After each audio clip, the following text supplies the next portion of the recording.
سلامونه او نیکې هیلې کوم، د هیله چې تاسو ټول به راته روغ جوړ او د عافیت جامې ممتن اوسئ.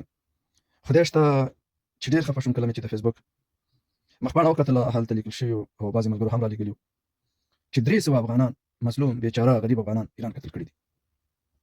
په داسې حال کې چې خپله ایران د اسرائیلو سره په جنګ کې هم اخته دی، خو دوی وایي چې موږ د افغانستان وګړي او د افغانستان سره چې هر ناجیزه په هر وخت کې کولی شو، ولې چې دا یو ډېر عاجز مملکت دی او زموږ د هغې نارواو کړنو پوښتنه نشي کولی. دې کې به هېڅ شک نه اوسي او همدا خبرې دي چې زړه مې د دې خبر نه تور شوی دی چې موږ 250 ملکه مات کړي دي. 300 افغانان یو کس نه دي، دوه کس نه دي، خلکو چې حیوانات ورووجنې د نه یې پوښتنه کوي.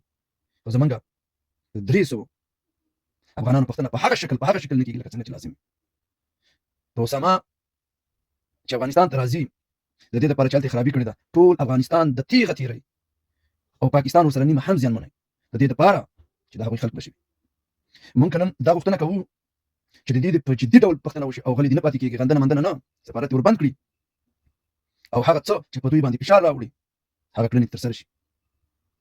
دلته که دغه طالب پهلوي راونیسي نو بیا په داسې خبرو کې دا کلمونه راونیسي نو بیا به درته وایي چې والله دا خو هغه سیکولریزم دی چې د هغه خلکو سیکولرانو یا تښتېدلي وو.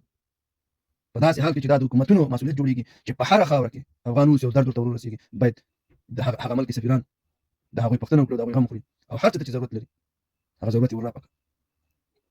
خبره دلته دا ده چې دا چې زه هر رقم وغندمه زما د غندون نه نه کېږي، خو دا وایم چې دا واقعا ډېر سخت درد دی.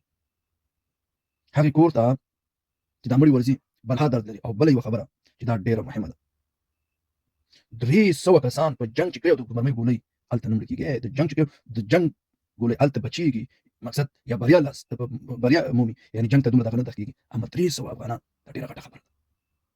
د یو بې ګناه انسان سره انسانیت قتلېږي او موږ داسې بې رحمه وژل کېږو. اخري خبره، موږ منو چې موږ د مستۍ نه نه ځو، باید احتیاط وشي، پام وشي او هغه څه چې د حکومتونو دپاره لازم دي باید جدي ګامونه واخلي.